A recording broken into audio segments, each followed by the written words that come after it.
Neko ima svoju ovakvu ili onakvu politiku. Ja sam ovdje došao bez politike uslovljavanja. Ja sa stanovišta izbora savjeta ministara s naše strane nije došao ni jedan uslov.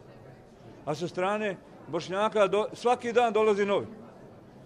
Sjećate se da je u decembru bilo glavno pitanje hoće se formirati taj BH blok ili neće formirati. Hoće li Komšić tamo, hoće li ovam.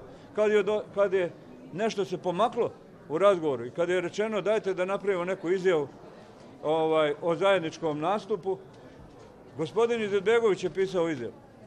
A kad smo je ja i Čović parafirali, onda je Izetbegović nije parafirao.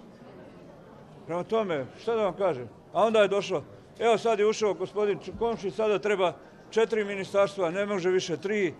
Ma to je beskrajno bolan. Ne znam šta će danas reći, ali ja nemam namjeru da tamo sjedim i da čekam njihove uslove. Ja nemam nijedan uslov. Uslov je popunite savjet ministara onako kako piše u Ustavu i ništa više.